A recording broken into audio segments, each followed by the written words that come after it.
Once infamously described by the NME as sounding like a flight of stairs falling down a flight of stairs, Idlewild polished up their act considerably to score some commercial success in 2002 with their third album, The Remote Part, achieving a number 3 album position in the UK charts as well as a top 10 single with the song You Held the World in Your Arms. But Idlewild are a band whose music feels in some ways like it would have reached a much wider global audience in a different context. And not with the glossier sheen of The Remote Part, but rather with the spikier sounds, punkier energy and impeccable pop songwriting of its predecessor, 100 Broken Windows. This is a record that can go pound for pound with many of its likely influences, the icons of MTV's classic 120 Minutes era, and it stands next to them as not just one of the finest albums of its era, but also as fine an album as many of the records that would have inspired it. Welcome to 2020 Sound, the channel where we take a look back at the underrated and overlooked in indie and alternative rock history. If that sounds like something you'd like to watch more videos about, then do please subscribe. Now, some bands find themselves in the right place at the right time. I imagine if you were a rock band playing CBGBs in the mid-70s, or you were a folk singer hanging around Greenwich Village in the early 60s, or you were a Britpop band drinking in Camden in the mid-90s, then you had a bit of an advantage in terms of being noticed. And of course the opposites are just as true. There's plenty of examples of bands who've been in the right place at the wrong time. One of the best examples being the House of Love, who I've done a video on before, who found themselves poised for great success before the tides of change swept the British indie scene towards Manchester in 1989. Or Bush are a great example of being in the wrong place, but at the right time, having to cross the Atlantic to sell millions in America, whilst never really making it much bigger than being a large cult band back home in Britain. But Idlewild's early period is a perfect example of a band being kind of out of sync on both counts. Here you've got a Scottish band playing impeccable indie, alternative rock, whatever you want to call it, music that would have fitted in perfectly with what was going on in America in the early and mid-90s, but instead they find themselves playing this at the turn of the century, at a time when the British indie scene was dominated by this movement that the British press were calling NAMM, the New Acoustic Movement. The year 2000 was the time of Coldplay releasing their debut Parachutes, of Badly Drawn Boy winning the Mercury Prize with his debut album. It was a time of a band called Alfie, whose singer would sit down throughout the entire gig while the rest of his band played around him. It was just all very soft. And across the Atlantic, of course, new metal was in full swing, with the likes of Limp Bizkit and Linkin Park and Slipknot all selling bucket loads. Idlewild were one of quite a few British bands toiling away at that time that kind of fell between those two posts, neither hard enough nor soft enough. Other groups like that being, for instance, Ash, or My Vitriol, Three Colours Red, or even Feeder before they broke through with their song Buck Rogers. But of all those bands, I think in 100 Broken Windows, Idlewild had a collection of songs that, had they somehow fallen through a time warp and ended up on 120 Minutes in the early 90s, would have found the band catapulted to much bigger global recognition than they actually achieved in their own era. 120 Minutes probably needs no introduction for a lot of people, especially if you grew up in North America in the 90s. Now, as a Brit who didn't have access to MTV growing up, I'm only really aware of its influence through reading about it and seeing clips on YouTube.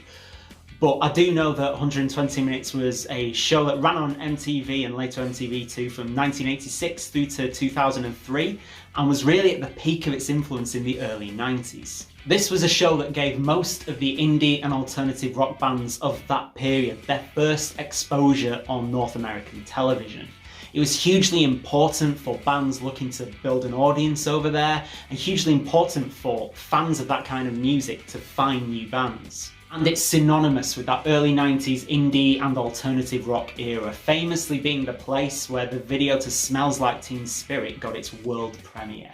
And it just feels to me that 120 Minutes, or that era of American alternative rock, is the true spiritual home of Idlewild's early period. Like, can you imagine if instead of coming out in the year 2000, 100 Broken Windows came out instead in 1993 or 1994. Imagine if you're a kid watching 120 minutes and you're seeing the video for something like Cannonball by the Breeders. And then straight after, you're hit with Actually It's Darkness.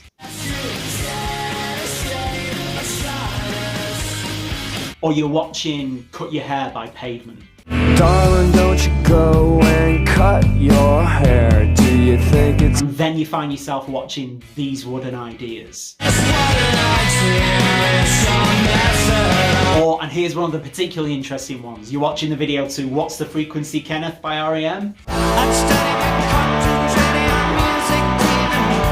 And it gets followed by Roseability.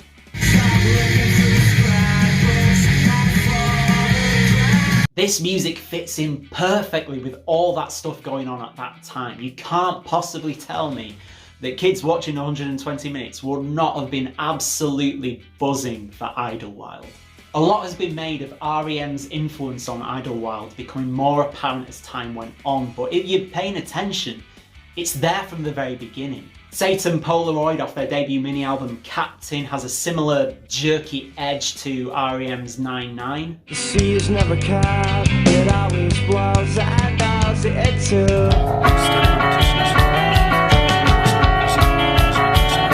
And the likes of I'm a Message and especially When I Argue I See Shapes off the band's debut album Proper Hope Is Important absolutely bear the hallmarks of that band's influence. I am the best message out of the rest of them. And our ears, I turned up the radio. I listened to all this pressure. I'm never gonna lose any of my...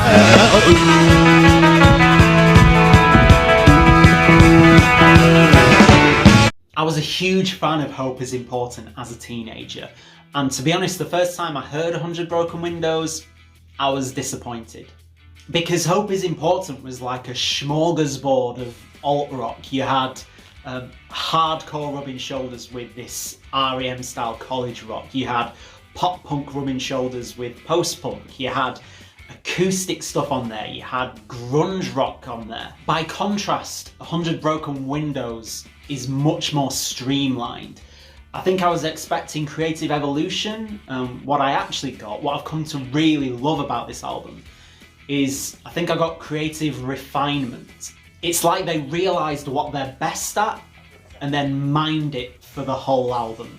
When I Argue I See Shapes was, for me, the standout of their debut, and in hindsight it kind of feels like it set the foundation on which they built their whole sophomore album, focusing on that kind of approach of taking R.E.M. style college rock and combining it with a Pixies style dynamism. Just worked wonders for them. I realise that kind of makes the album sound a little formulaic, and truthfully not every song on the album fits that description entirely, but it does feel like that style is pretty much the backbone of this album, and to be honest, it's a winning formula. This is one of those albums that took me by surprise in the years after its release when I would revisit it. I found that every song had wormed its way into my head. I found myself singing along with every word as almost like a reflex reaction. The melodies are just brilliant. The lyrics, despite being tremendously obtuse, feel truly anthemic. It rocks hard, but you could whistle along to it. Dave Grohl told Entertainment Weekly a few years ago that Kurt Cobain used to try and simplify songs to make them sound more like nursery rhymes. And I think a lot of the songs on 100 Broken Windows have a very similar quality to them. And it's resulted in an album that, if you enjoy great songcraft, well-written verses, choruses, bridges and middle eights, all delivered with the fire and fizz of early 90s alternative rock, then you'll probably love it. The band were on such fine form that, according to Drowned in Sound, they apparently wrote my favourite song on the album, Idea Track, on the spot, off the cuff, in the studio. I mean, come on. That's just not fair to all the bands that are actually trying.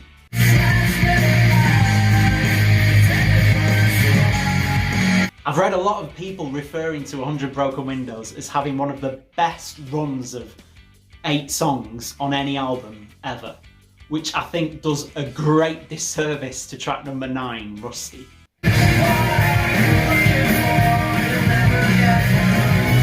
To my ears, it sounds like 12 potential singles, 11 pop detonations to pogo yourself silly to, followed by the beautiful romantic embrace of bronze medal. It evokes, you know, like teenagers kissing after a whole gig spent moshing.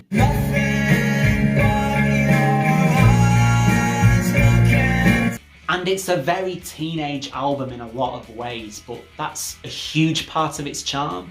Musically, it taps into the energy of adolescence, and lyrically, Roddy Woomble's words are, to be honest, so obtuse they could be about anything, but they convey to me a feeling of a young adult stepping out of introspection for the first time.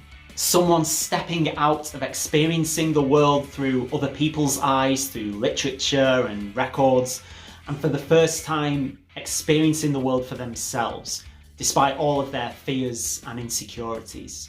There's a map of the Outer Hebrides on the artwork of the record, and it kind of ties in with that theme of stepping out of isolation, because despite the fact that obviously the band are Scottish, you can't get much more isolated from mainland Britain than the Outer Hebrides.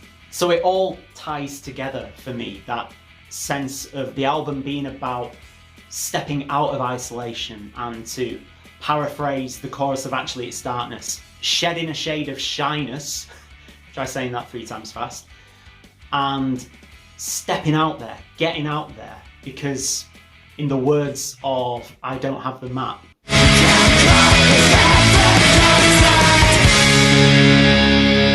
and had America's youth been exposed to this album in the early 90s, I've no doubt that Idlewild would have enjoyed a huge amount of contact with a much wider audience as a result.